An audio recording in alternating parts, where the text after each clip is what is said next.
आप कहते हैं ऋणग्रस्ता से हम विकास करते हैं, ऋण लेके विकास करते हैं, तो आप और ले लीजिए, हम कहाँ कहते हैं। इस बात को स्वीकार करने में आप क्या क्या दिक्कत होती है।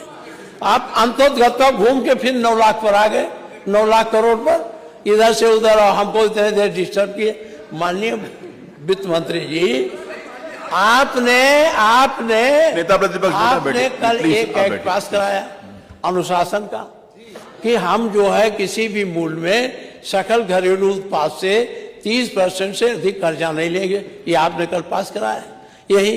अच्छा, इसी तरह से आपने ये पास कराया अपना राजकोषीय घाटा, वो तो पहले से 3% से ज्यादा सकल घरेलू उत्पाद से, तो मैं कह ही रहा हूँ, कहाँ मैं कह रहा हूँ। और आपका जो सकल ये 26-27 में 16-17 में, छोड़िए आपको राजकोषीय घाटा बताएं, 17-18 में 42,967 86 रुपये से बढ़कर 2026-27 में राजकोषीय घाटा हो गया 1,18,480 करोड़। है कि नहीं है? है ना? सही, ये तो नहीं गलत है ना। ये पूरे जीएसडीपी का 2.898 है, 2 पॉइंट कम है, नहीं तो आप 3 पार कर जाते। ये मैं आपको नहीं बताता हूं। आपने प्रति व्यक्ति आय में कही है, प्रति व्यक्ति आय आपने आपकी बताया 1,20,000 हमारा हो गया, लेकिन वो ठीक है। और प्रदेशों का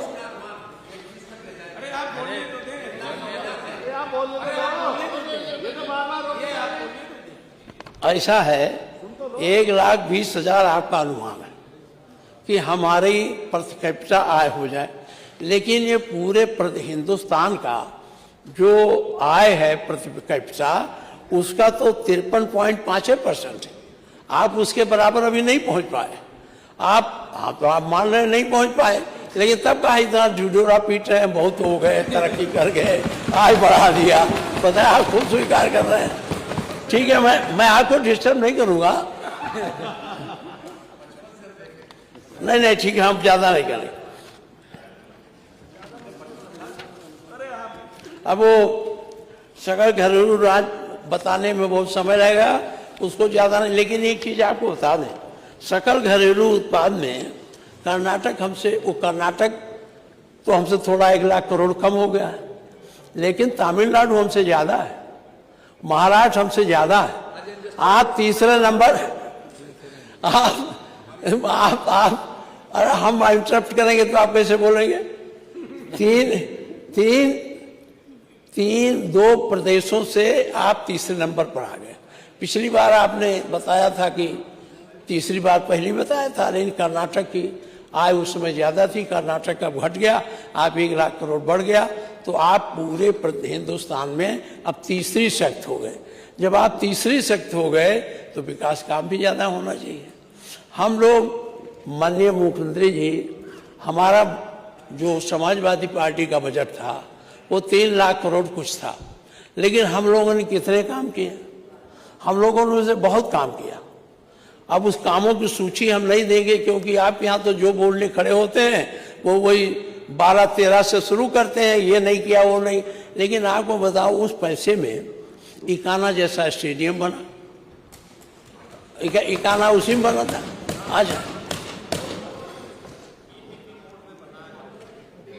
अच्छा चलिए, मान लिया मेट्रो चला, अब ये इलाहाबाद कोर्ट बनी, पुलिस मुख्यालय बना।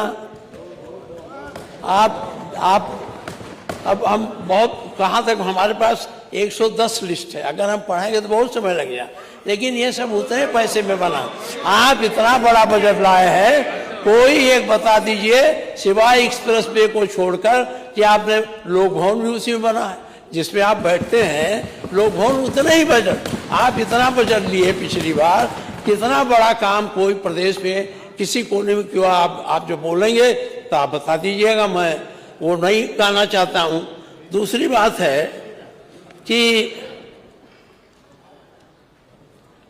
पदव्यक्ता हो गया, ये हो, अब मैं ज्यादा, आप कितना पैसा आपने जो लिया था उसकी स्वीकृतियां कितनी जारी करी? माननीय हम आंकड़ा तो नहीं देंगे, लेकिन जितना बजट आपने पिछली बार पास किया, क्या उसकी वित्तीय स्वीकृतियां उन कार्यों के लिए जिलों में गई? नहीं पहुंची है। उतना पैसा आप खर्च नहीं कर पा रहे। उसका कारण क्या है?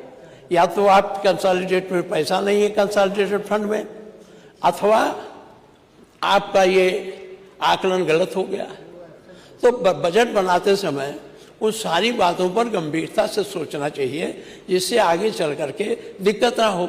अब मान लीजिए आपने वित्तीय स्वीकृति नहीं, मैं मानता हूं कुछ दिक्कत होती है। कुछ पैसे ऐसे हैं जो राज्य के कर से आपको मिलेंगे, जो केंद्र के से आने हैं। वो केंद्र का पैसा तो आता है 30 मार्च को, 31 मार्च को, तो उससे दिक्कत हो सकती है कि वो आप उस समय जारी कराएं। तो उसमें, लेकिन जो पैसा आपके पास है उसको तो जारी करके खर्च करा देना चाहिए, चाहे स्वास्थ्य का हो, चाहे पीडब्ल्यूडी का हो। सब बजट तो हम पढ़ने से कोई फायदा नहीं है। आप वित्त मंत्री हैं, आप कुछ जानते हैं। अगर हम कहने लगेंगे तो अभी जो है आप फिर देखिए, ये 25-26 के राजस्व लेखे में आपने 13.32% कम बे हो रहा है। राजस्व लेखे में आपने पहली बार बे कम किया है। ये राजस्व लेखे का बे कम करना बजट की अच्छाई का परिणाम है। पूंजीगत लेखे में ज्यादा खर्च होता है तो हमारे एसेट बनते हैं, और उससे जो है वो अच्छा बजट माना है। आपने कम खर्च किया है। दूसरी बात है, वित्तीय वर्ष 25-26 में जो केंद्रीय कर से हमको मिलना था राज्य का अंश 2.07 कम मिला। इसका क्या कारण? इतना प्रतिशत कम प्राप्त हुआ। कारण क्या है? आप जब अब बोलेंगे तो बता देंगे कि जो आपको केंद्रीय करों में जो आपका हिस्सा था उससे 2.07% कम आपको प्राप्त हुआ है। अब इसमें स्वीकृत बजट में कम खर्च हुआ है। अब उद्योग तथा खनिज में तो 9.91 कम हुआ, परिवहन में 12 इसको बहुत बताने से कोई फायदा नहीं, आप तो जानते हैं, आप मानेंगे भी नहीं। 2026-27 में वर्ष 2027 राजस्व लेखे में आपने लक्ष्य रखा है 47.89% अधिक प्राप्त करने का। कैसे प्राप्त होगा? या तो आप टैक्स लगाएंगे या कोई तरीका निकालेंगे। 25-26 में 25-26 का जो बजट है उसमें बहुत सी मदें हैं जिसमें अधिक वसूली करने वाली मदें थी। जैसे राजवस्त्र सेवा कर में आपने सोचा था 79.18, भू राजस्व में आपने सोचा था 144.57, अष्टांग था पंजीकरण शुल्क में सोचा था 33, ऐसे है सब में आपने बढ़ा कर रखा था। अच्छा, आप सरकार ये वसूली जब करेंगे तो या तो महंगाई बढ़ेगी या तो टैक्स लगेगा। तो इस पर आपको विचार करना चाहिए और गंभीरता से इसे सोचने की जरूरत है।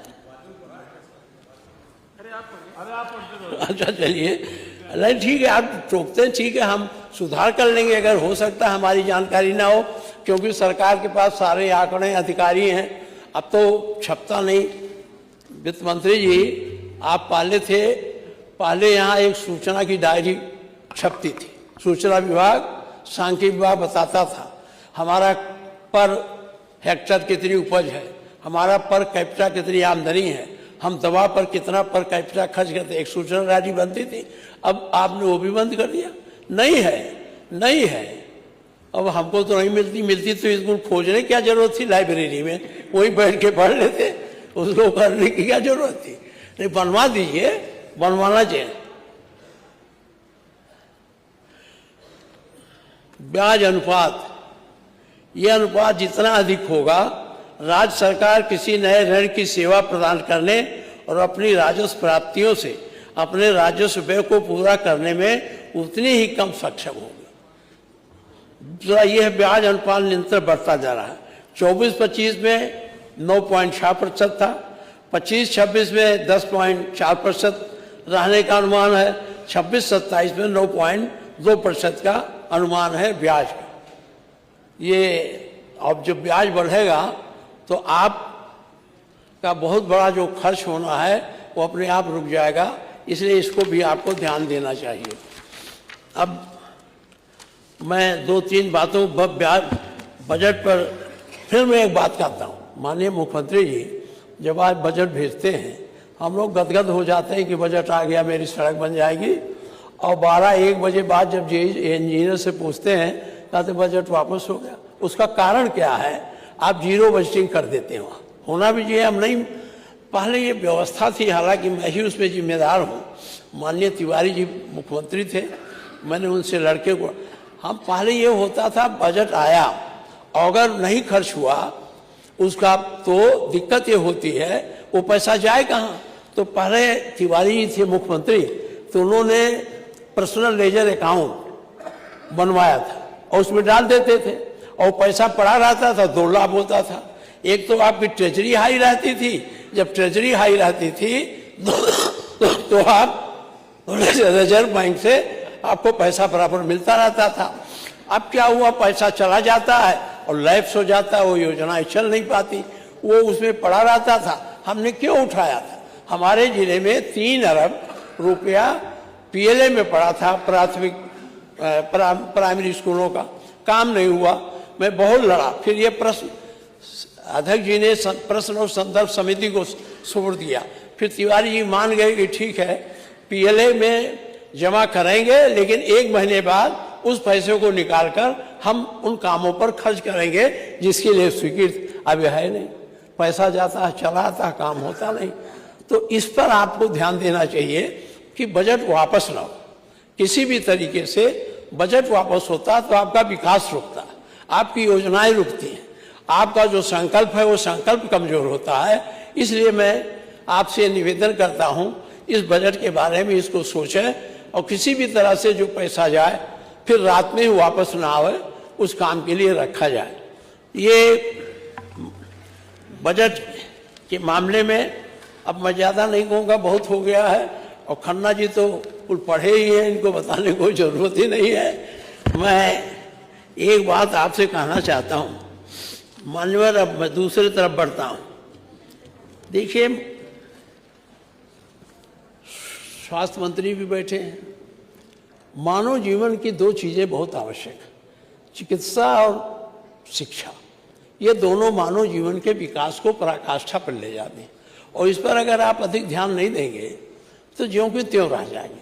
हम बजट पर बहुत ज़्यादा बात नहीं करते, कितना आपको मिला कितना नहीं मिला, लेकिन एक बात कहेंगे, जो प्राथमिक स्वास्थ्य केंद्र हैं या जो सामुदायिक स्वास्थ्य केंद्र हैं या आपको जो जिला अस्पताल है, जो मेडिकल कॉलेज हैं, इसमें जिस तरह की दवा की व्यवस्था होनी चाहिए वो नहीं हो पा रही है।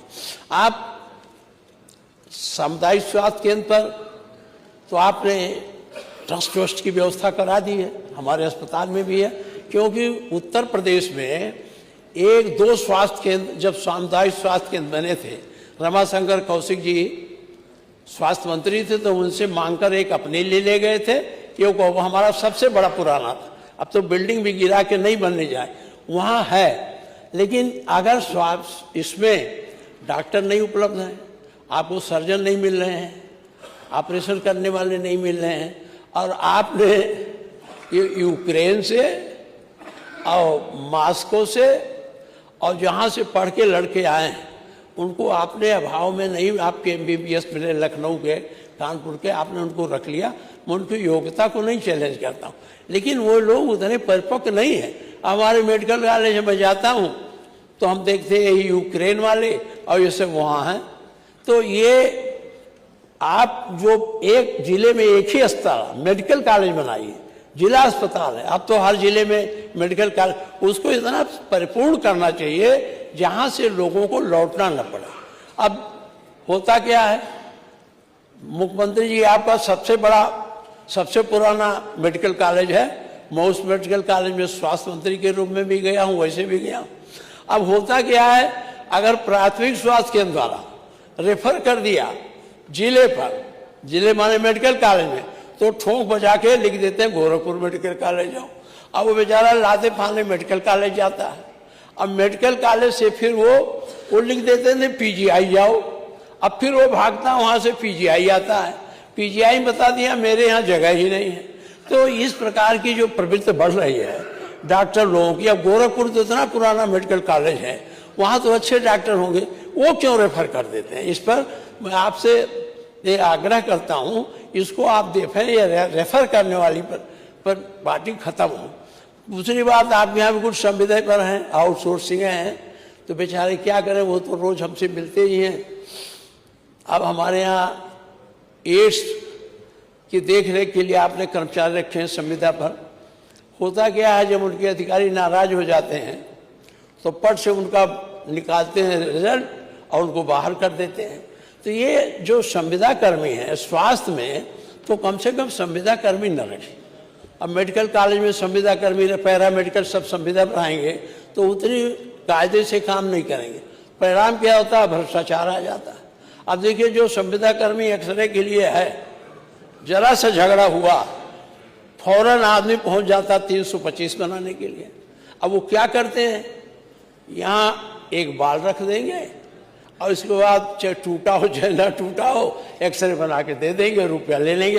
तो अगर अस्थायी कर्मचारी रहेगा तो दबाव में रहेगा, वो डरते नहीं है। इसलिए मेरा आपसे आग्रह है स्वास्थ्य विभाग में कम से कम आउटसोर्सिंग और संविदा के कर्मचारी न रखिए, और चाहे जहाँ रखिए, क्योंकि ये हमारे जीवन और उसका संबंध है। इसमें इसके नाते ये होगा कि हम जो है कम से कम हमारा स्वास्थ्य ठीक रहेगा। दूसरी बात है कि आप यहाँ अब डॉक्टर तो है नहीं, मेडिकल कॉलेज आपने तमाम खोल दिया। हम आपसे रिक्वेस्ट किए, वहाँ बेहोशी वाला डॉक्टर नहीं था, ऑपरेशन कैसे हो, तो आपसे जब कहा तो आपने एक किराए का मंगा दिया, परमानेंट नहीं भेजा। वो सबके यहाँ पैसा लेके करते थे, वो आ गए। तो इस सब देखिए, एक ही इस कॉलेज को अब कितनी भीड़ है, लोहिया में कितनी भीड़ है मेडिकल कॉलेज में, कि तो अगर ये हमारे जिला अस्पताल या जिले के जो मेडिकल कॉलेज हैं ये अगर बढ़ें तो यहाँ आने की जरूरत नहीं है। पहले हमारे यहाँ कोई बीमार होता था तो उसकी फाइनल दवा मेडिकल कॉलेज गोरखपुर में होती थी, लखनऊ नहीं आना पड़ता था। पीजीआई से भी, लोहिया से भी, बाबा राघवदास मेडिकल कॉलेज पुराना है, बहुत पुराना है, वहीं से हम लोगों की दवा होती थी। लेकिन अब वो भी हम लोगों को भेज देता है। अब भेजने में क्या होता है, पूरा परिवार तहस-नहस हो जाता, वहाँ जगह नहीं मिलती। तो माननीय मुख्यमंत्री जी जरा इन दलालों को पकड़वाइए, आप तो बहुत पकड़ते हैं इस हमको। ये दलाल खड़े रहते हैं, उठा के ले जाके उनके घर में डाल देते हैं। ये जो नर्सिंग होम खोले हैं, और वो दवा लिखते लिखते वो जब मर जाते हैं तो लाश भी नहीं देते, कहते हैं हमारा 2 लाख बाकी दे के जाओ। तो कम से कम इन अस्पतालों को भी आप चेक करिए कि कितना। आपने बताया था आप आयुष्मान कार्ड की आप जांच करा लें, तो ये जो हैं छोटे अस्पताल, वो सबसे ज्यादा एक बार एक आदमी लेके आता है, चाहे जो बीमारी हो, 5 लाख खर्च कर लेते। वो बेचारा भाग के लौट के चला जाता है हमारे पास। हमने कहा पैसा खत्म हो गया, पीजीआई ले चलो।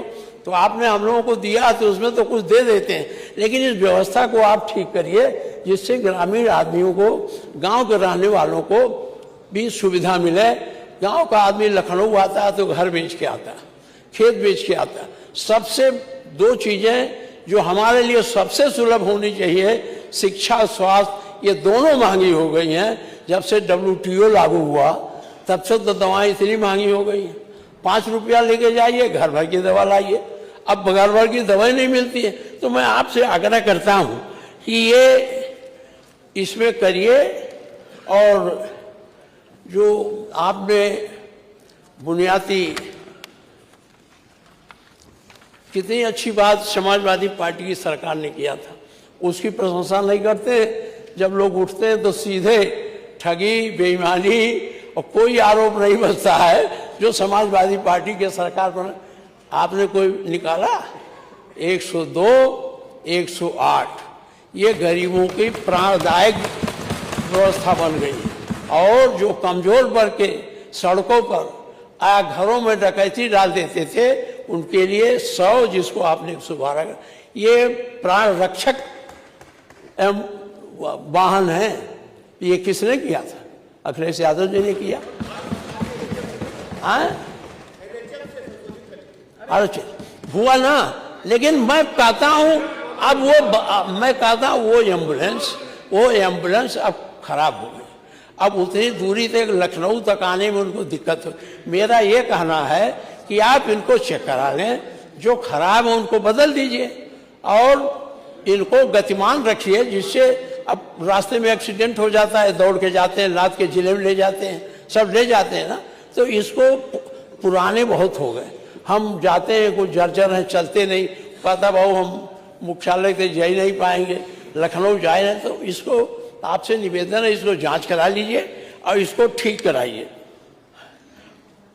पैरामेडिकल और डॉक्टर की कमी हो आप पूरे नहीं कर सकते, क्योंकि आपके पास इतने मेडिकल कॉलेज आप जब हो गए हैं, जब ये निकलेंगे 5 साल बाद, तब डॉक्टर की कमी नहीं रह जाएगी। अभी तो डॉक्टर की कमी है।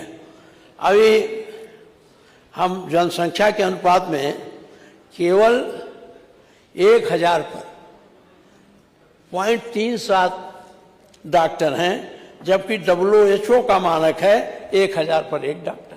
अभी आप WHO के मानक तक नहीं पहुंच पाए, इसलिए इसको जरा गंभीरता से देखने की आवश्यकता है और इसको आप देखेंगे। ग्रामीण क्षेत्रों में स्त्री रोग, हृदय रोग, बाल रोग जैसे विशेषज्ञों की भारी कमी है। मैं जानता हूं डॉक्टर बड़े हो जाते हैं, जब झोला छाप डॉक्टर 1000 रुपया रोज कमा लेता है, कुछ पढ़ा नहीं तो पढ़ा लिखा तो कमाएगा। इनको उतनी वेतन तो दे नहीं सकते, क्योंकि आपका एक नियम है, इसके नाते डॉक्टर आपके क्षेत्र में आते नहीं। इसलिए इनको जो है आप किसी भी तरह से चाहे हायर करके 2 घंटा 4 घंटा अस्पताल में बैठवाइए, जिससे मरीजों को देख सके। मान लीजिए आपके पास नहीं है तो अच्छे स्पेशलिस्ट क्षेत्र में हैं, उन्हीं को कुछ पैसा देकर रख लें, जैसे सबको रखते हैं, तो इससे आपको हो जाएगा। नर्सों और पदों में लगभग 46% और लैब तकनीशियनों में लगभग 46% की रिक्ति देखिए, 46%। इसको भरने की कोशिश करिए। बिस्तरों की कमी है वो सब छोड़िए, बस इतने। आपको ज़्यादा कहेंगे तो वैसे आप बहुत इस समय मेहनत कर रहे हैं, तो मैं आपको नहीं दौड़ाऊंगा। आपसे निवेदन करता हूं, बाबा हंस रहे हैं मुख्यमंत्री जी, मैं आपसे इतना निवेदन करूंगा कि आप थोड़ा हम लोगों की तरफ भी आइए। अभी ये उन्नाव हरदोई न देखिए सबसे बड़ी जटिल बीमारियां पूर्वी उत्तर प्रदेश में है, क्योंकि यहाँ पानी की समस्या है। वो पानी नहीं मिल पा रहा है जो हमारे स्वास्थ्य के लिए आर्सेनिक पानी है, कहीं ब्लॉक में कुछ है, तो वहाँ थोड़ा एक बार आप दौरा कर लेंगे। और CT स्कैन और ये आप MRI तो आप सामुदायिक स्वास्थ्य केंद्र पर कुछ पहुँचा दिए हैं, इसको सब जगह पहुँचा दीजिए। ये मैं हमारे यहाँ कुछ है, इसलिए मैं झूठ नहीं बोलता ना, मैं झूठी आलोचना करता हूँ, मेरी आदत नहीं है। और इसलिए वहाँ जो सामुदायिक स्वास्थ्य केंद्र है, एक बार कोशिश करिए। जिले में तो CT स्कैन है, लेकिन यहाँ CT स्कैन हो जाए, MRI हो जाए, सामुदायिक स्वास्थ्य नहीं सब है। जो बड़े अस्पताल है जैसे हमारा सामुदायिक स्वास्थ्य केंद्र, 500 आउटडोर के मरीज पर डे आते हैं, कम से कम 500। आप रिकॉर्ड मंगा के देख लीजिए, वो इटवा का इतना आते हैं। मेडिकल कॉलेज में भी आप देखिए, मेडिकल कॉलेज में कुछ ठेके पर हो गया। हमारे यहाँ के भी कुछ लोग ठेका उसमें लिए हैं, ये एक्सरे का, तो मैं उसमें नहीं कुछ कहता। ये है, जब नहीं संसाधन उतरे हैं तो आप कहाँ से लाइएगा। अब इसलिए आपसे स्वास्थ्य के बारे में इतना मुझे कहा। अब मैं आता हूँ शिक्षा पर। शिक्षा में शिक्षकों की भारी कमी। अभी मंत्री जी के एक जवाब में आया था, प्राथमिक शिक्षा, अगर प्राथमिक शिक्षा बढ़िया नहीं होगी तो उच्च शिक्षा कभी अच्छी हो नहीं सकती।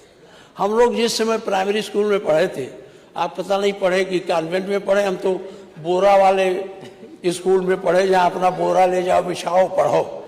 लेकिन जो उस समय ज्ञान मिलता था वो आज नहीं हो पा रहा है। एक प्राइमरी स्कूल के बगल में जब लड़के रोजगार नहीं पाते हैं तो एक छप्पर रख के कॉन्वेंट टाइप चला देते हैं।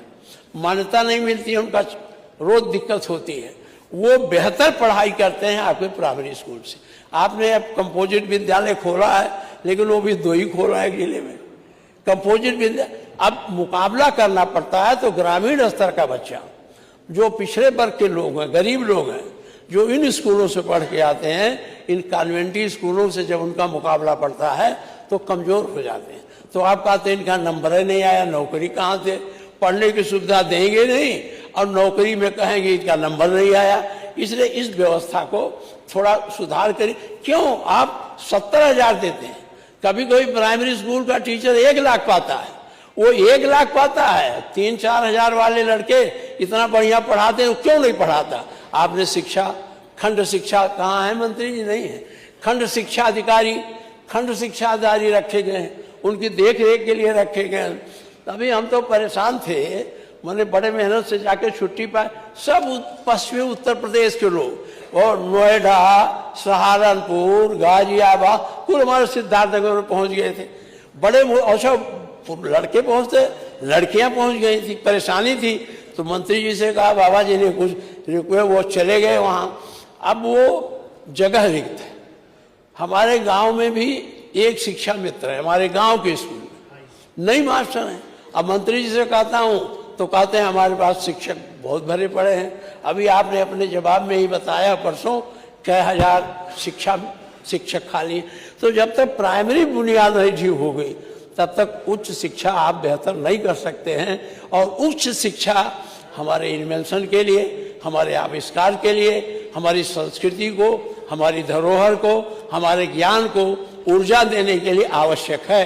तो ये बच्चे वहाँ जाके नहीं पढ़ पाते हैं।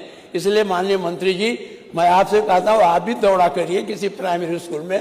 5 हैं तो 3 आते हैं और खंड शिक्षा अधिकारी से मिल जाते हैं, वो 3 दिन नहीं रहेंगे। तो इस पर जरा आपको ध्यान देना है। और दूसरी बात है, जब प्राथमिक से हम पास करके मिडिल में जाते हैं तो मिडिल की व्यवस्था ठीक करनी चाहिए। जब आदमी मिडिल, जिसे आप जूनियर हाई स्कूल कहते हैं, जूनियर हाई स्कूल तक अगर अच्छी शिक्षा मिल जाएगी तो आपको मैं बताता हूं आगे चल करके लड़के कभी ड्रॉप आउट क्यों होता है।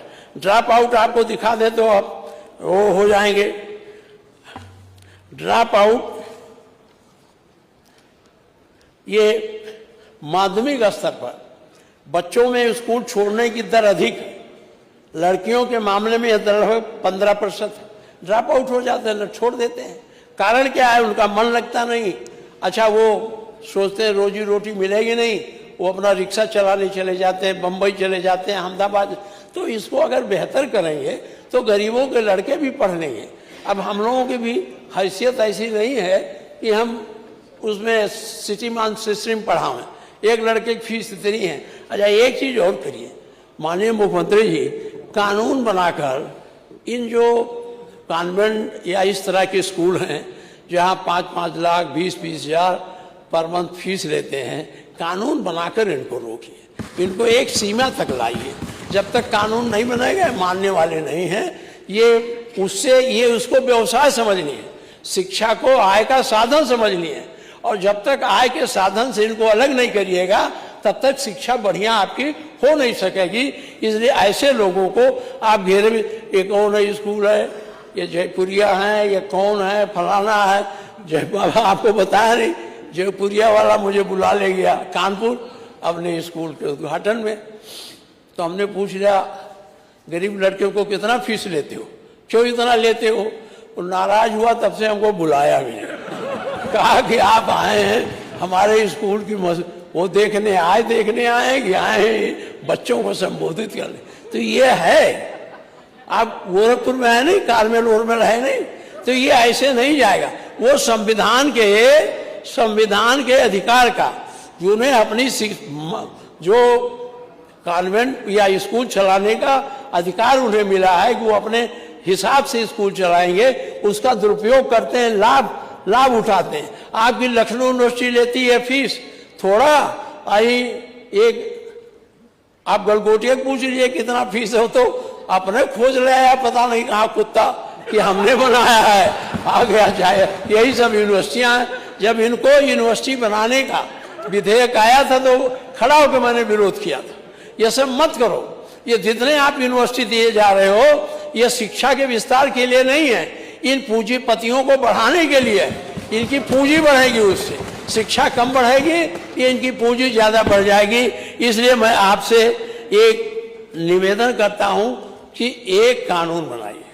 हम तो अब समय नहीं है, मैं प्राइवेट बिल लाता, बल्ब गिर जाता कोई बात नहीं, लेकिन एक बिल बनाकर एक औसत स्कूल जो है उनकी फीस आप निर्धारित कर दें। हम जब ये यूनिवर्सिटी बिल आता था, मैं संशोधन कर देता था कि आप तो सब रहेंगे, लेकिन राज्य कर्मचारी एक रजिस्ट्रार सरकार का रहेगा, फाइनेंशियल अधिकारी सरकार का रहेगा। राकेश दत्त त्रिपाठी हमसे कहे तो कौन यूनिवर्सिटी चलाएगा, आप कौन संशोधन ले आए हो?